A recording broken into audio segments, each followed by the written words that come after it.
All right, guys, welcome back to the channel here. I'm going to do a quick reaction video to the Behavioral Arts channel. Go check him out when you get a chance. But he did an interview with retired FBI agent Joe Navarro. I'm going to react to their interview, their question and answer interview. I'm going to give my point of view. They're the professionals. You know, they're the ones who put in all the work, I guess, and got all the education to solve these crimes. And I'm just a normal Joe citizen here, but I'm going to show you how normal Joe citizen can make sense of these crimes as well and answer all of these guys' questions. So let's get into it.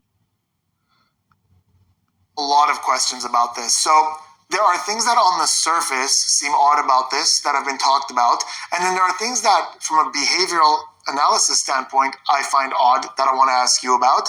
And here's what they are really roughly. So a lot of people have noticed that the ransom amount was odd because, first of all, this is a wealthy man, so it's a very low amount, but also it's such a specific number as opposed to being like a round number. Another thing that some people noticed is how long this thing is, right? You would assume that if someone, because it's on their stationery, so you would assume if somebody was in there writing this letter, it would just be quick, like, here's how much I want, I'll give you instructions, we have your daughter, to the point. This thing is almost 3 pages long, which I want to ask you about. Is that a normal length?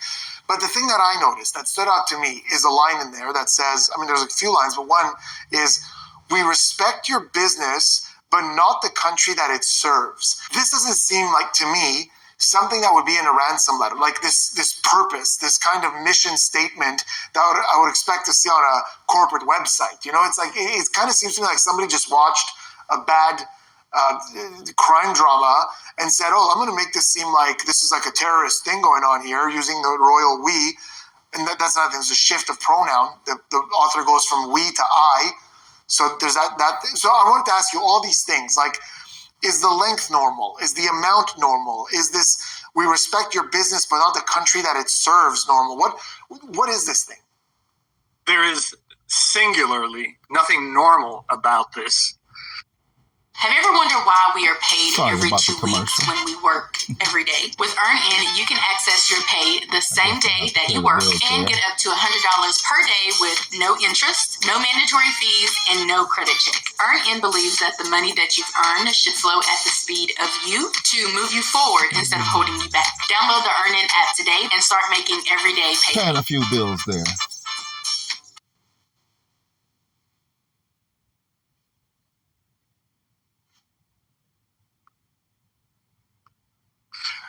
First, a note.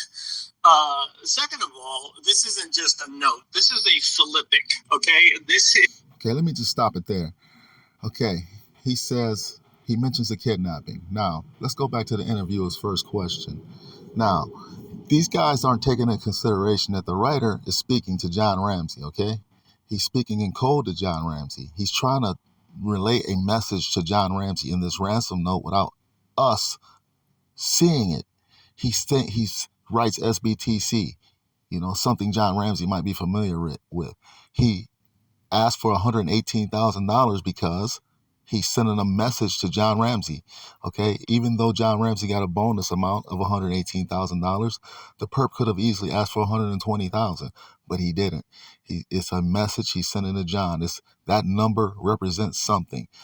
That number represents something, and I encourage all you guys to go watch my videos, and you will see what that number represents and why. Because in my opinion, the perp is John Ramsey's banker friend, okay?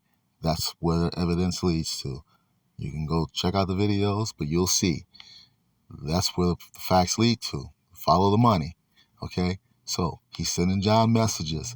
Okay, when the writer writes, we are a group of individuals that represent a small foreign faction, you cannot take that at face value. He's speaking in metaphors. Okay, he's sending John a message. This writer didn't say we are a small foreign faction. This writer said we are a group of individuals that represent, sort of in a business sense, a small foreign faction. John is the foreign faction. He's the small foreign faction. They're speaking in metaphors. So, take in consideration, the writer is speaking directly to John Ramsey in code, saying things. That's why the note is so long. He has to send John a message, and he wants the Ramseys to believe that this really is a kidnapping. And when it's not a kidnapping, the body is hidden in the home. Okay, they want the Ramseys to follow the ransom note. That's what this perp wants. But these guys aren't considering that this is a frame up. The frame up has never crossed these guys' minds. So they can be tricked to believe a Ramsey did it. Let's continue.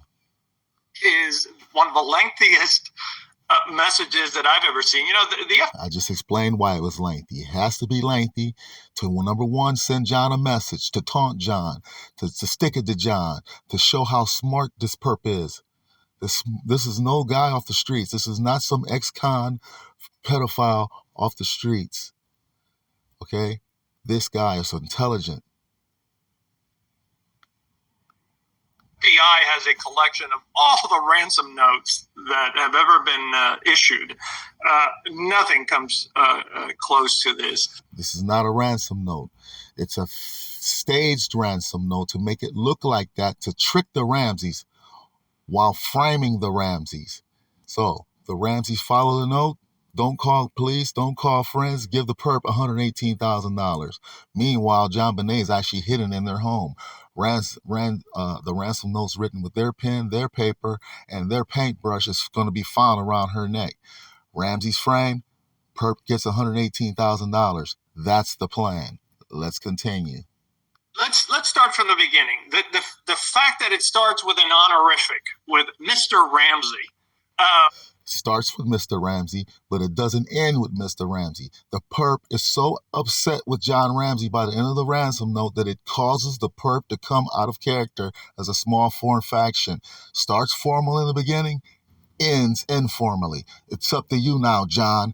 John. Explanation point.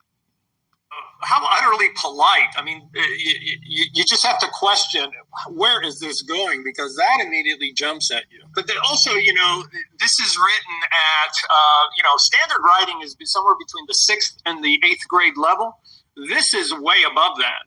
And so that makes you begin to question. As I said, very intelligent writer. This writer writes, "You are not the only fat cat around, John," indicating this writer's a fat cat as well. Has money, wealth. The writer uses words like attaché. Of course, Gary Oliva, John Mark Carr. I'm not going around talking about we got an attaché for Christmas last year. We have an attaché. We don't use those words. People with wealth use words like fat cat, attaché. They speak like this writer speaks. On John's level, this writer has money on John's level or more. The money is not important to this perp. The money is a secondary motive only. The frame up of the Ramseys to get revenge on John and stick it to him. That's the primary motive here. Who would do this? If you're going to place your life in jeopardy, are you going to do it for $118,000? Again, the money is not the motive here. The motive here is to stick it to John, to frame his family, to get revenge on John Ramsey. The money is secondary motive. It's not about the money to this perp. This perp calls himself a fat cat, a self-proclaimed fat cat in a ransom note, telling you, the perp, it tells you that the money is not important to this perp. The perp left the body hidden in the home, didn't take the body. So if they find the body, there is no money. The perp knew that there was a big chance that he was not going to get money, but the perp knew that this frame up was highly possible because of the steps that they took to frame the Ramseys. You know, usually things are rounded off to, hey, I want $1 million or I want $250,000. The small $1 million would take too long, too much paperwork, too many red flags to the bank, too many questions asked. The $120,000 was set up pretty easy in this case. Or I'm sorry, the $118,000 was set up pretty easy in this case. This amount I'm familiar with, and it was a case I worked, was, they wanted $250,000. Again, he's speaking of a kidnapping. The kidnapping is not for you, Mr. FBI agent. The frame-up is for you. The kidnapping is only for the Ramseys. Stop talking about a kidnapping. Stop it. because the kidnapping, when the cops come, they'll find JonBenet where they were supposed to, but they didn't do their job either. You know, all the stars aligned for this perp. They were supposed to find the body right away. See, it's not a kidnapping. So the kidnapping is not for you, not for me, only for the Ramseys to trick them. The frame up is for you. And I'll end the video right there.